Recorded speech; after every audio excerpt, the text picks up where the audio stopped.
we are going to be administering an IV line, and I am going to be introducing myself to my patient. Ignore the bovidine that's already on there. And now entering my patient's room. Hello, Ms. Smith. My name's Michelle. I'm going to be administering an IV for you today. The doctor has ordered a CT scan later on today. It's going to require you having IV access for the contrast. I'm going to now perform hand hygiene and don my PPE.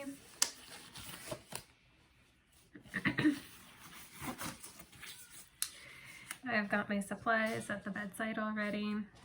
Brought a couple IV or catheter sizes for the needle, just in case my patient doesn't have good veins. I'm gonna open up my IV start kit.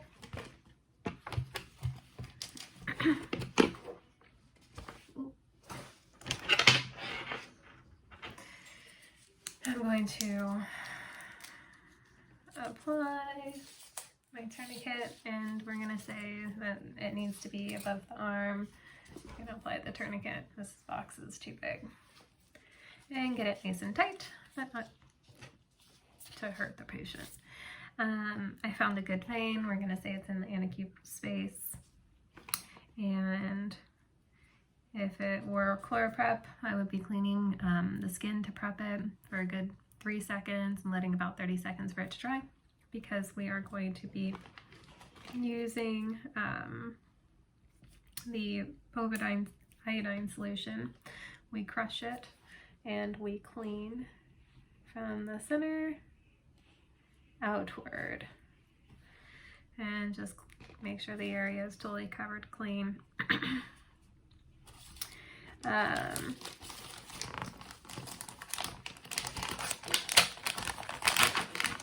We will also want to prep our extension tubing with normal saline solution and prime the line.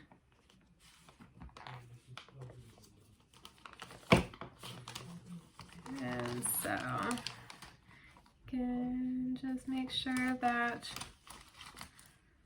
all the air bubbles are out, and we're getting some back in there. So this is ready. Just want to make sure not to touch any of the ends and keep everything nice and clean. Recap it,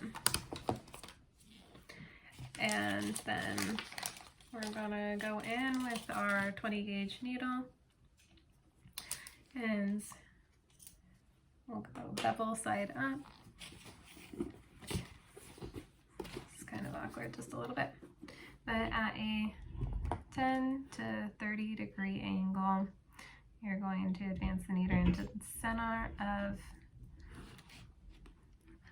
the area you cleaned. And then as soon as you get a flash back indicating that you are now in the vein, you're going to advance the catheter and simultaneously, oh gosh, that doesn't advance at all, and simultaneously retract the needle and immediately dispose of it in the appropriate receptacle. It's a little awkward. Well, if this were to have actually advanced in, which it doesn't look like it's going to at all, you'd want to go to the insertion point in which the needle hole is, advance the head of the catheter all the way to, making sure not to touch the connector ends to keep it clean. You'd be applying pressure up here just as like kind of a very local specific tourniquet-ish, you could say, to cut off the blood flow so that you don't leak out of the catheter hub. While you're securing it with your non-dominant hand, you'll then grab your primed extension tubing, and if this were closer, it'd be a little bit easier, and you'd be twisting that on. Then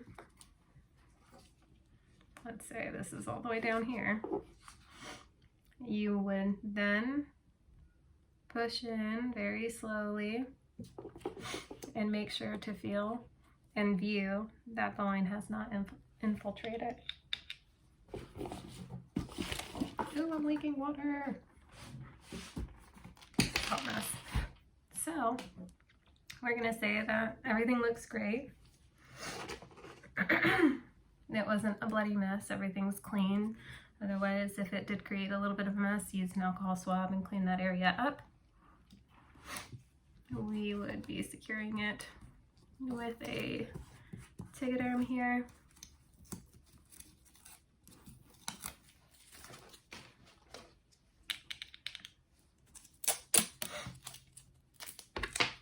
And resecuring the IV tubing back to the patient like such, just in case the tubing gets pulled on anything.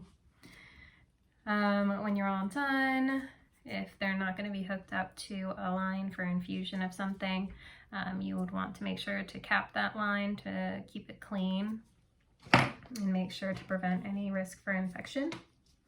Now in the reverse, if we were to discontinue the IV, we would gently peel away the tegaderm and the tape, making sure to secure the IV line. Sorry, my nose is super itchy right now. Second you put on gloves every time. And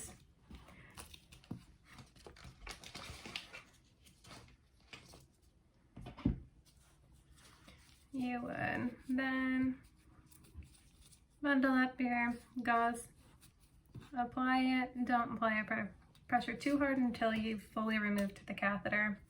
Dispose of this appropriately, have the appropriate receptacle next to you, garbage, biohazard bin. Apply pressure for a little bit.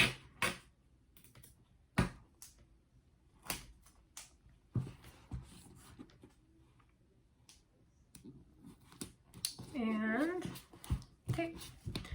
Whoop. Checking back to make sure that it also has not continued to bleed. After that, I would perform hand hygiene, make sure everything was disposed of appropriately, make sure my patient's comfortable and that there doesn't seem to be any infiltration or any other issues with the IV line, and that's it.